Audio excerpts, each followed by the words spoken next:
What if I told you that the biggest thing holding you back from success isn't lack of talent, lack of opportunity, or even bad luck, but a small habit you probably do every single day without even thinking about it?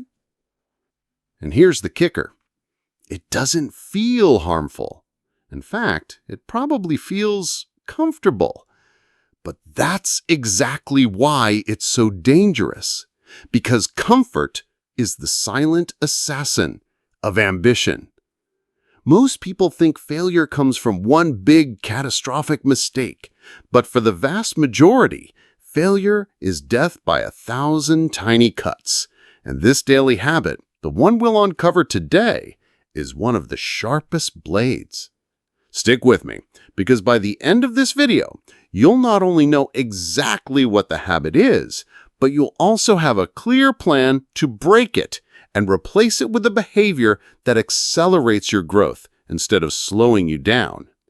Let's talk about Alex, mid-30s, smart, ambitious, has dreams bigger than the city skyline. But here's his reality. Every morning, before his feet even touch the floor, he reaches for his phone. A quick scroll through social media, maybe check a few emails, see what's trending. It feels harmless, even productive. He tells himself, I'm just catching up. But by the time he's out of bed, his brain is already flooded with other people's priorities, other people's opinions, and other people's noise. His own goals pushed to the back of the line. That's the daily habit I'm talking about. And it's not just about phones or social media. Those are just the delivery systems. The real habit is starting your day reactively instead of proactively. Why is this so damaging?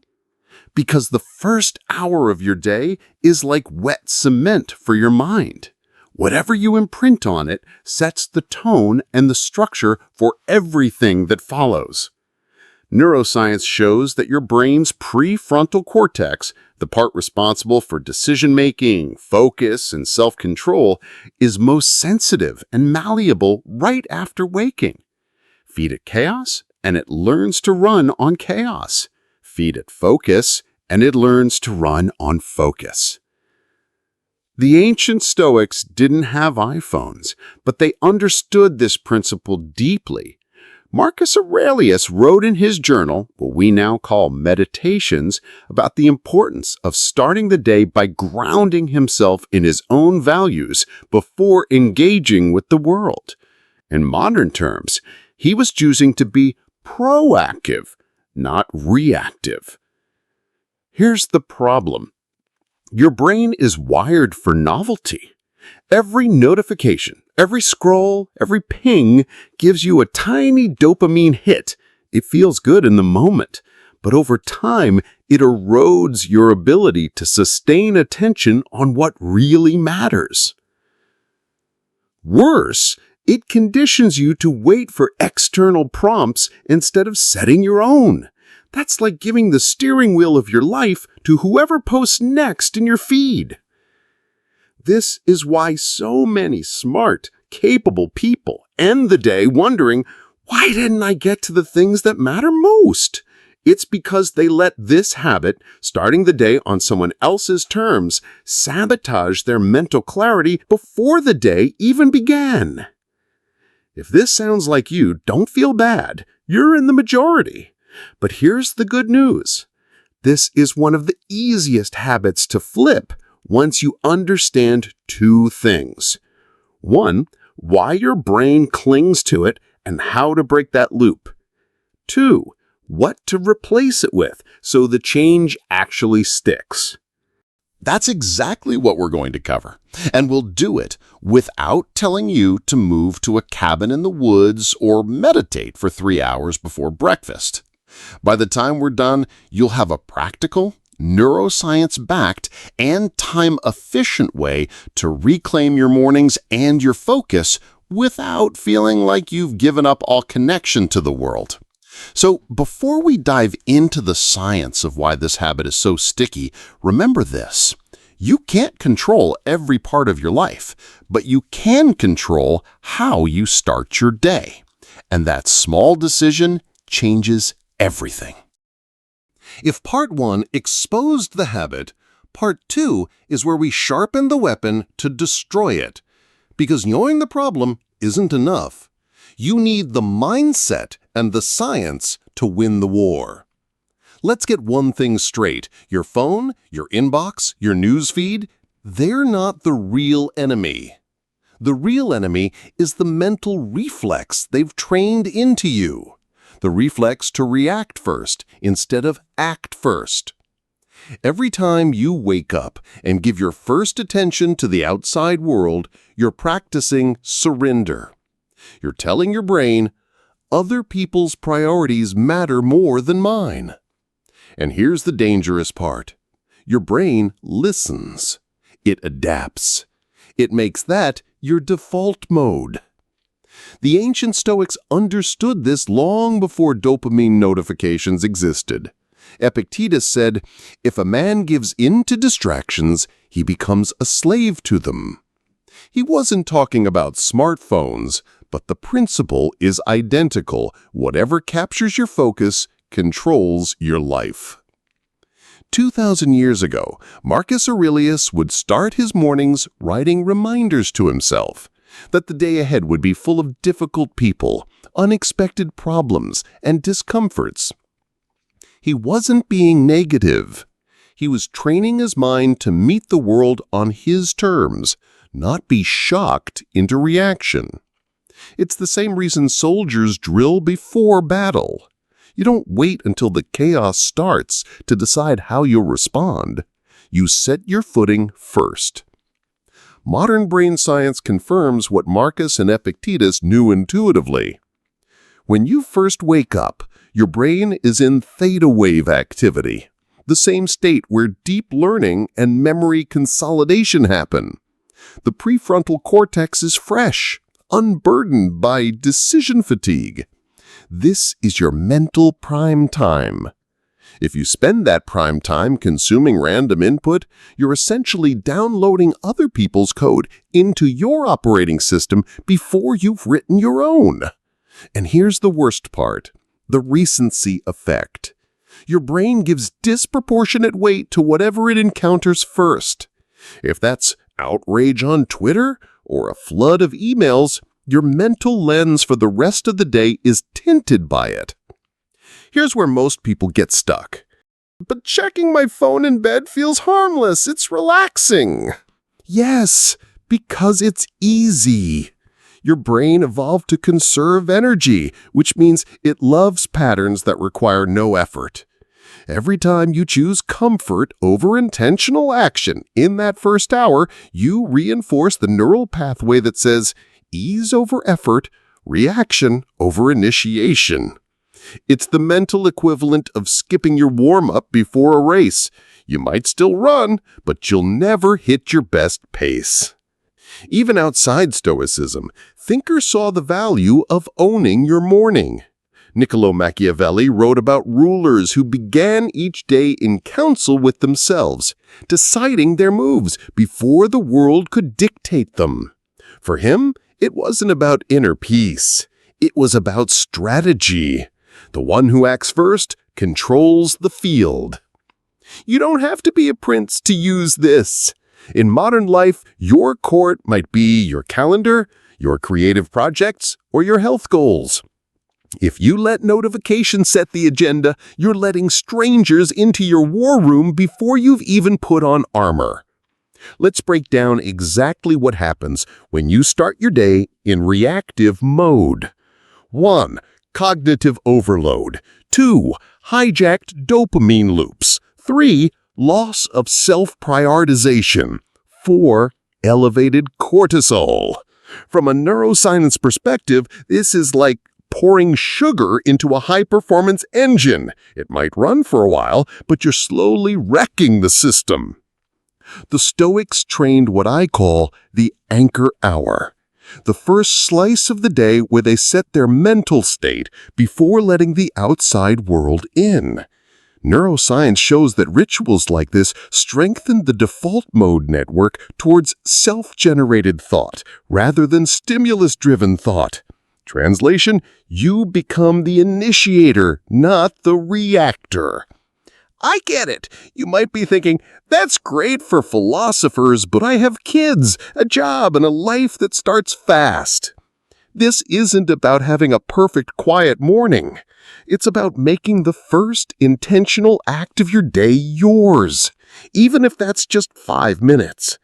Same number of hours, completely different outcomes.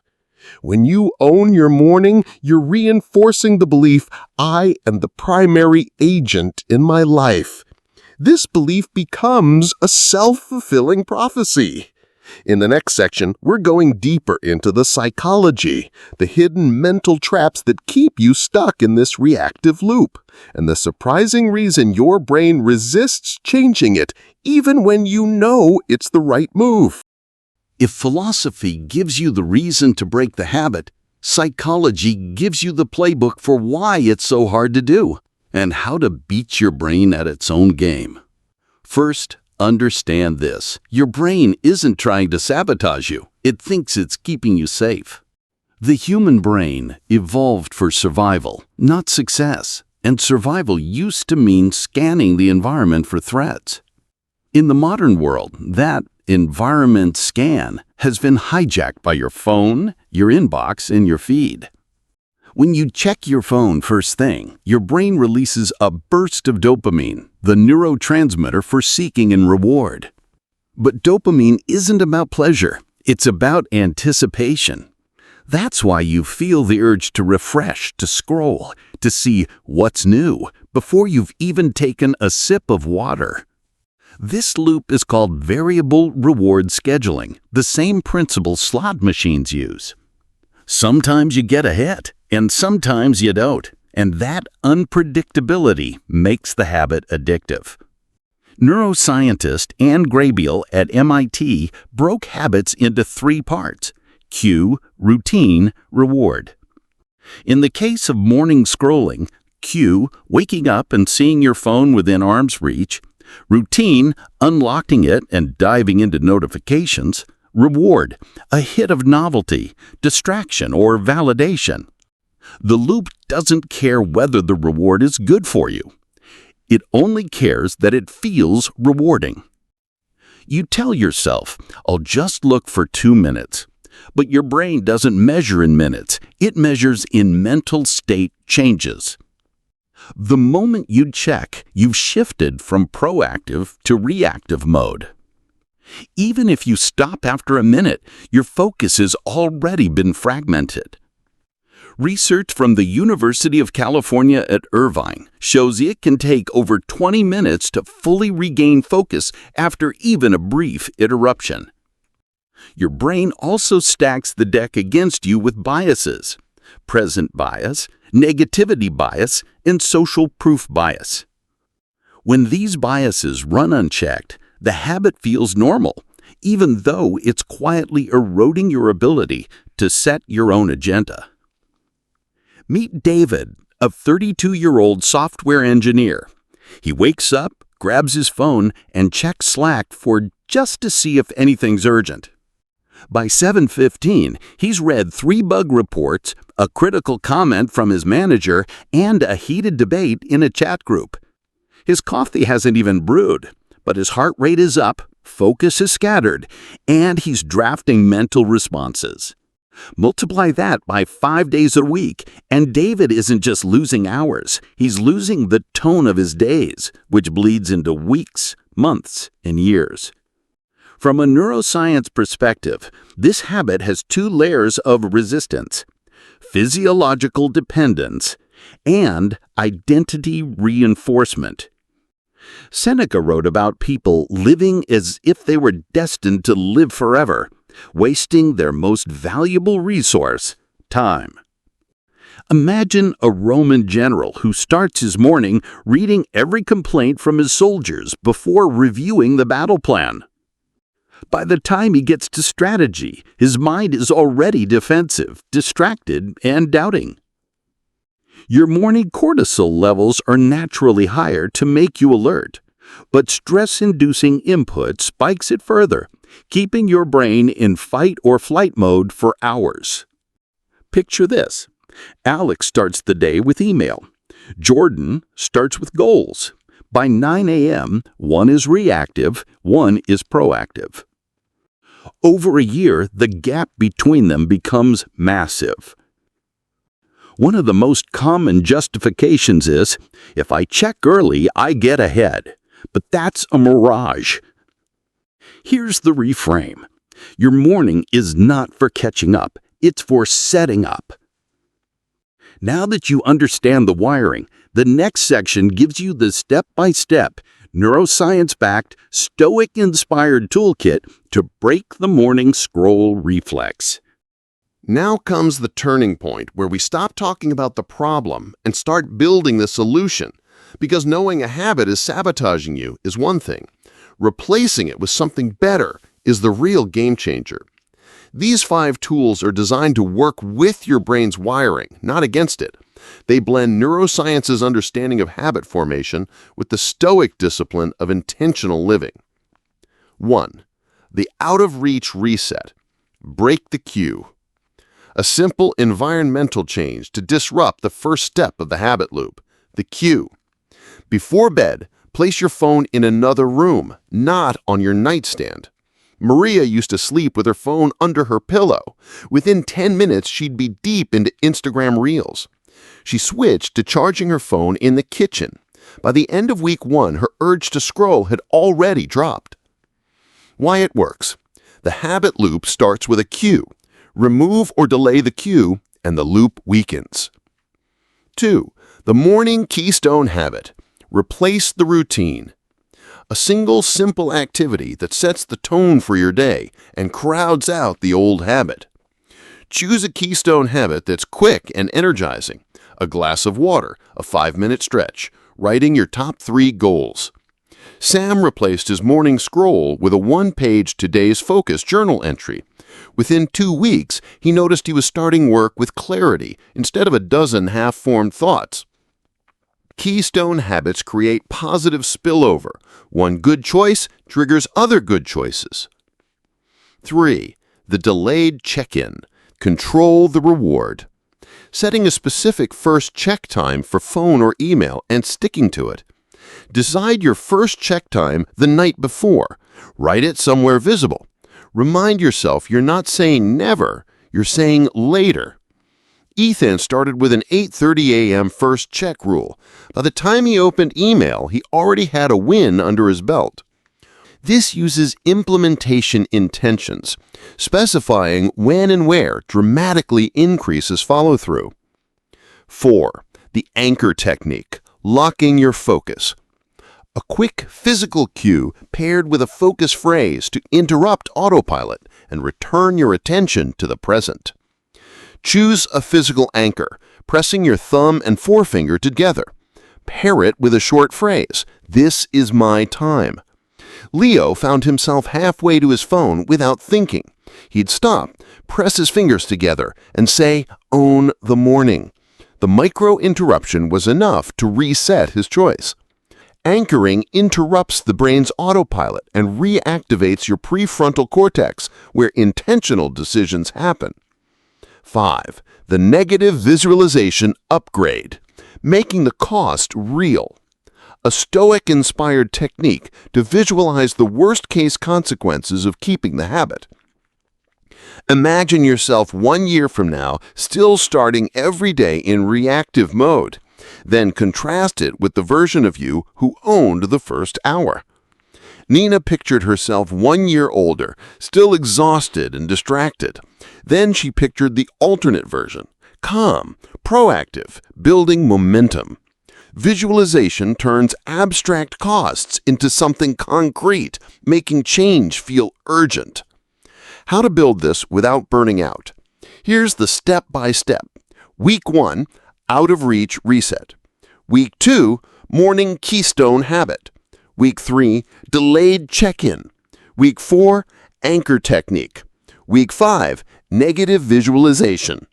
You're not breaking a habit in one swing. You're replacing it piece by piece until the old loop has nowhere to run. Why this system works together.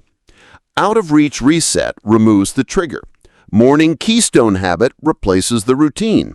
Delayed check-in controls the reward. Anchor technique gives you an instant mental break. Negative visualization strengthens your commitment. In neuroscience terms, you're rewiring the cue, routine, reward loop at all three stages. In Stoic terms, you're training yourself to own your perceptions and actions, no matter the distractions. In the final section, we'll bring it all together, so you leave not just with ideas, but with a clear, lasting system for keeping this habit out of your life and your mornings firmly under your control. You've seen it now. This isn't just a harmless quirk. The way you start your day is either compounding your success or quietly eroding it. And that morning scroll, that instant hit of distraction, is tilting the scales in the wrong direction. Let's lock in the big takeaways from today. The habit loop. Every behavior follows the cue, routine, reward cycle. Change one link and the chain breaks. Why mornings matter. Your brain's first 60 minutes set the tone for the entire day, both neurologically and emotionally. The cost of distraction. Starting in reactive mode spikes cortisol, lowers focus, and feeds mental clutter that can last for hours. The replacement blueprint. Number 1, out-of-reach reset. Number 2, morning keystone habit. Number 3, delayed check-in. Number 4, anchor technique. Number 5, negative visualization. This isn't only about your phone. It's about reclaiming the first battle of every day. When you win that battle, you walk into the rest of your day with momentum. Your focus is sharper, your energy is directed where it matters, your mind is working for you, not against you. If you can master this one shift, owning your mornings, you've proven to yourself you can rewire any habit, and that confidence spills into everything. Your work, your health, your relationships. The most important change isn't the habit itself. It's who you become when you practice it. Right now, you might see yourself as someone who's easily distracted in the morning. In a few weeks, with consistent application, that identity changes to someone who starts the day on purpose. That identity shift is where real transformation happens. It's why people who win their mornings often feel like they've gained hours in their day because they've stopped leaking their best energy into the wrong places. Here's my challenge to you. Pick just one of the 5 tools we covered and commit to it for the next 7 days. Not forever, just a week. If you need a quick win, start with the out-of-reach reset. If you want energy right away, choose the morning keystone habit. If you want to feel less reactive, try the delayed check-in. Track how you feel by the end of the week. Focus, mood, energy. I guarantee you'll see the difference. If a Stoic philosopher like Epictetus and a modern neuroscientist sat down together, they'd agree on this. Control the first hour and you control the day. Control enough days and you control your life. One would call it mastering the self. The other would call it rewiring the brain, but they'd be talking about the same thing. If you're ready to take this further, comment below. Which tool will you start with and why? Your story could be the spark for someone else to break their own cycle. Subscribe and turn on notifications. We'll go deeper into practical psychology, brain science, and everyday strategies to help you own your mind and your time. Share this video. If you know someone who complains about being always behind or never focused, send this to them. You might change their mornings and their trajectory. Remember, you are not at the mercy of your habits. You are the architect of them. Every choice you make in that first hour is a brick in the foundation of your future. Make it strong, make it intentional. The habit you break today could be the breakthrough you've been waiting for.